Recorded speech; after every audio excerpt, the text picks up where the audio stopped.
Sa video pong ito, ituturo ko po sa inyo kung paano po mag-install ng OBS o di kaya nga na Open Broadcaster software. Okay, na pwede nyo pong gamitin sa inyong live streaming, recording o di kaya virtual camera. At bago po natin umpisahan itong video to, huwag nyo pong kalimutang mag-subscribe, tapos pakihit na rin po yung notification bell sa baba para lagi po kayong updated, kasi po magkakaroon po tayo ng mga dagdag kaalamang upload at least 2 hanggang 3 beses isang linggo. Yun lang po, at huwag na po tayo magpatumpik-tumpik pa, diretso na po tayo sa ating topic.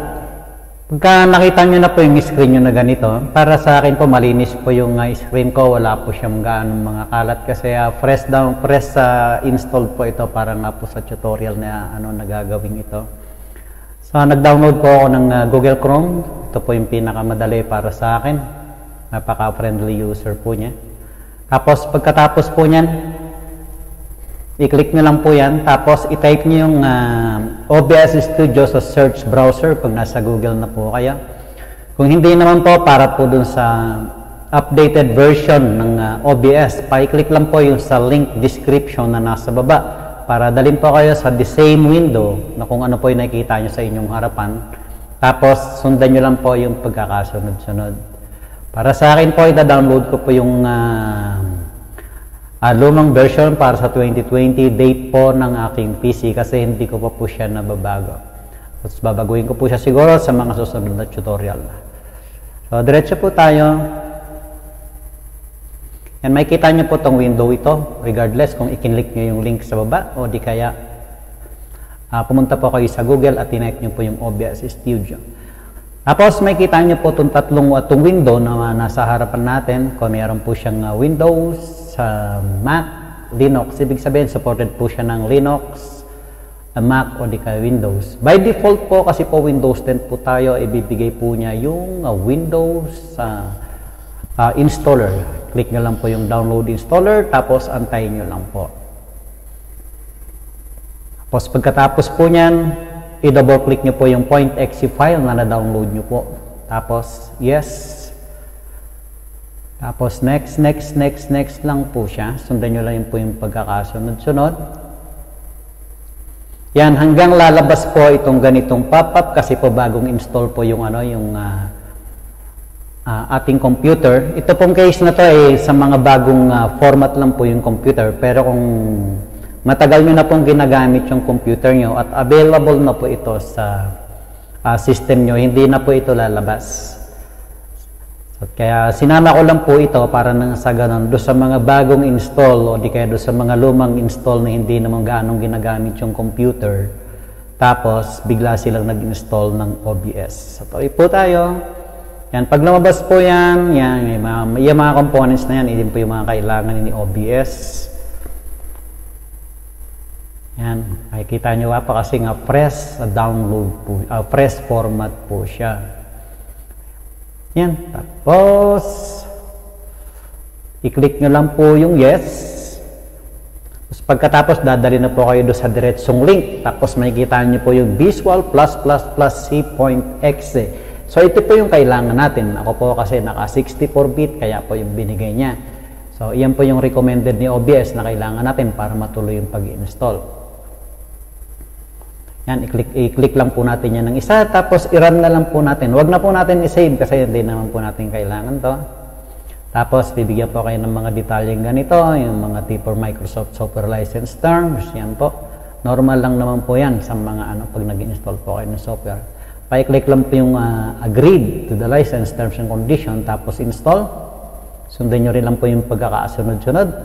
Napakabilis lang po niya, tapos makikita nyo pa setup successful. Okay, pagkatapos po niyan, babalik po tayo kung saan po natin sa folder na kung saan po natin sinave yung installer po natin ng OBS. Double click lang po natin yung install po natin ng .exe. Tapos, lalabas po yan. As usual, sundan po natin yung pagkakasunod-sunod. Kung ano po yung mga sinasabi niya. Pwede nyo na rin pong hindi basahin yan. Okay lang po. Tapos, by default po, nasa program files, OBS Studio, huwag nyo na pong baguhin yan. Hayaan nyo na po siya. Para sa destination folder, tapos pa-click na lang po yung plugins para magamit po natin sa mga susunod. Tapos, click install. Tapos magantay lang po ng saglit.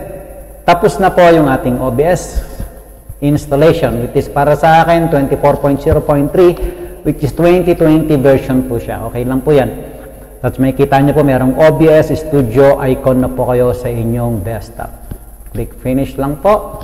Tapos magla-launch na po siya pagka sinek niya po yung auto launch. Tapos pagkatapos po niyan magtatanong po siya kung pagkatapos po niya magtatanong siya kung gagamit kayo ng auto configuration or kailangan niyang i-set. Sa atin i-click po natin yung yes para mabigyan ko po kayo ng konting turo, konting kaalaman para po dun sa basic configuration or basic settings. So at meron po kayo rito dalawang option na lalabas, isa for streaming at isa para sa recording. Pero hindi po ibig sabihin na ang pinili nyo ay yung recording hindi na kayo pwedeng mag-stream o hindi na kayo pwedeng gumamit ng virtual camera. Pwede pa rin po. Pero sa ngayon, sa tutorial na to, ituturo ko muna po ano po yung basic configuration para sa inyong recording. Okay? Ulit po tayo. I-click nyo po yung optimize just for recording. So, I will not be streaming. Okay lang po yan. Magamit po natin yung streaming features pagkatapos po nating ma-install. Okay? Tapos next. Kung makikita nyo po yung base canvas, ito po yung binibigay para sa akin nung OBS, which is ito po yung recommended po niya, depende po dun sa hardware ko. Para sa akin po, wala na po akong reason para baguhin ko po siya. Kasi default, so okay na po siya. Click next ko lang siya. Tapos, ipaprocess na po yung final result ng testing niya. Testing niya nasagad. Tapos, pag nakikita nyo na po itong window na ito po yung final result complete test. So, meron po kayong 30 frames per second. Meron kayong output scale resolution na 356 by 482. Meron kayong base canvas resolution 1284 by 274. Yung recording quality nyo, high quality na rin po, medium file size. So, ibig sabihin nasa kalagitnaan po kayo. Tapos, yung format po ng encoding po natin, AX264. So, para sa akin, okay na po ako dito. Wala na pa akong dapat baguhin. Masaya na po ako dyan. Kaya, okay na po siya. Apply settings lang po. Yan. Tapos sa unang window, makikita nyo, ganito po yung lalabas sa ating window. Sa unang setup, sa unang labas. Medyo nakakalito po siya sa una, lalo pagkakabagong-bago sa yung OBS. Pero, ang totoo po niyan, napakadali po niyang gamitin. Basta ang gagawin nyo lang po, lagi lang po kayong sumunod sa mga tutorial, huwag pong mahiyang magtanong, or huwag pong o dagdagan lang po ng sipag sa research.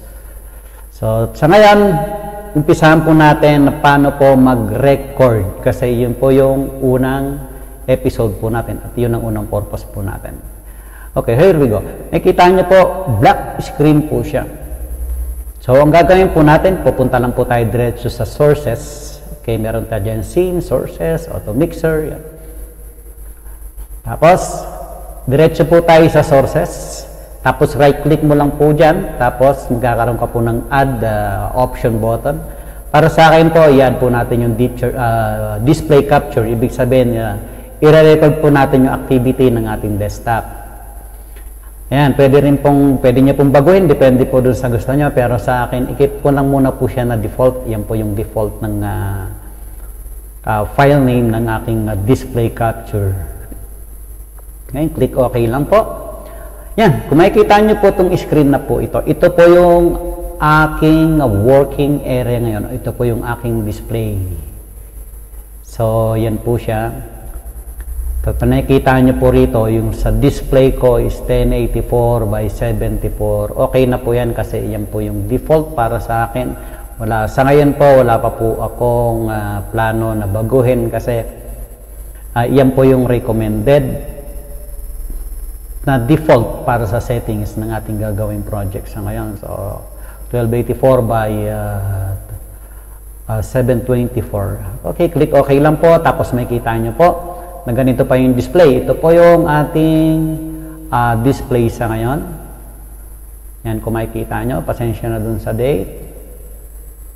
Okay, tapos i-click na po natin yung start record. Sorry, natatakpan ko po. Yan, meron po tayong mga option dyan. Nagaya po nung sinabi ko po kanina na yung sa installation setup, stream, pinili lang po natin yung recording option. Pero hindi po, pwede pa rin po siyang gamitin ng streaming, recording, studio type. Sa bagong version po, may madadagdag po kayo dyan na virtual camera kasi may mga i-install po tayong ibang application. Okay, tuloy po tayo. Ayan. Doon sa settings po, makikita nyo po sa general ito. Sa ngayon, hayaan na lang po muna natin siyang ganyan, default. And kung ano po yung mga nakikita nyo, conforme na po. Pagka gusto nyo na pong baguhin, yung themes, etc. Sa susunod na po yan, pagka medyo kabisado na po natin, makikita nyo po, meron po dyan stream, meron po siyang output. Okay?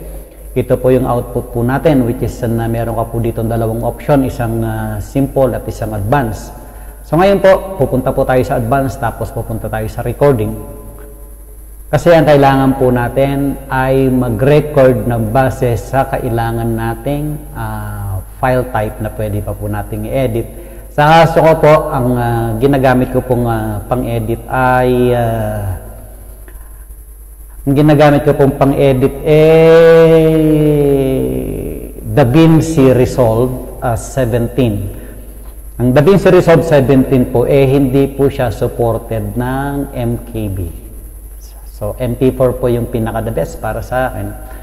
So, ito po, pwede nyo pong baguhin yung folder kung saan nyo po gustong i-save. Pwede nyo pong dalhin sa desktop, kahit saan nyo po pwedeng dalhin. Pwede po kayo mag-create ng folder. Pero para sa akin, hayaan ko na lang po na siya na mag-save sa aking recording path with these videos. Tapos, i-click nyo lang po yung generate file name without space para hindi po kayo malito. Tapos, i-click ko lang po yung format na kailangan ko na MP4. Yan po yung recording format. Tapos, i-set ko po yung encoder ko ng H.264. Yan, tapos pag naset nyo na po yan, yung bitrate nyo, 2,500 CBR, para sa akin, okay na po yan, yung 2,500 kasi pwede nyo naman pong baguhin yan, depende po doon sa pangailangan nyo. Pag napapansin nyo medyo bumabagal ng konti, or tipong may lags, pwede nyo pong baguhin yan. Pero para sa akin, i-keep ko muna siya as default.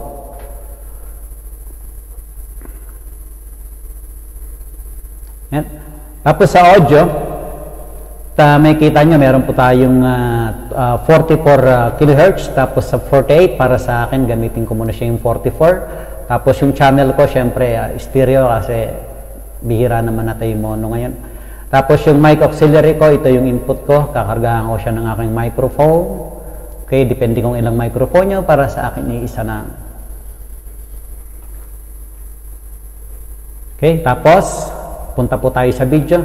Yung base canvas resolution ko po ay 1284 by 724, which is okay na po ito para sa akin. Masaya na po ako dito. Yan po yung default. Ibig sabihin, hindi mahihirapan yung hardware ko. Napakasimple po kasi yan po yung rini-recommenda niya. Tapos ang output ko, 856 by 482. So yan, at ito na po. Tapos na yung ating settings. Pwede na pong i-start yung recording para matesting po natin yung recording. Okay, click lang po yung start recording. At kung nakikita nyo po, rin-record na po natin yung ating desktop. Tapos ito, binaba po natin, pero as usual, nagre-record pa rin po siya. So yung mga nakikita nyo po rito, ito po yung display capture na in-insert po natin doon sa sources. Ito yung file name na generate niya, automatic po yan, walang space, yan yung date, tapos yung oras. Pasensya na dun sa date 2020, hindi pa po na-update yung time ng computer ng inyong lingkod. Okay, tapos pagkatapos, tapos na po tayo, pwede nyo pong i-pause, sorry, natataktan ko. At pwede nyo nang i-stop yung recording nyo pagtapos na po kayo dun sa projects. Pagkatapos, ipunta balik po kayo dun sa folder. Para sa akin, videos, yung folder ko, yung default na nilagay ko kanina. Yan, double click lang po natin yan. Tapos, i-preview po natin kung ano po yung na-record po natin.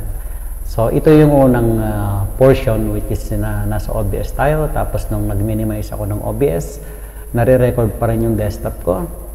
Okay, hanggang naglabas ako ng folder. Yan, blah, blah, blah. At yan, doon po nagtatapos. Sana po yan, sana'y nasundan nyo ng maayos yung, sana'y nasundan nyo yung, napakaibing tutorial, napakasimpleng tutorial. Kung meron po kayong mga katanungan, huwag lang pong mahiya or huwag lang pong mag-atubili na mag-comment po sa baba para nang sa ganon makapag-reply po tayo, makapag-gawa ulit ng video para sa inyong mga katanungan. Yan. At syempre po, bago po tayo magtapos, huwag niyo pong kalimutang mag-subscribe at pa-click po yung notification bell para nang sa ganun lagi po tayong updated. Maraming salamat po. Ingat po tayo lagi. Thank you.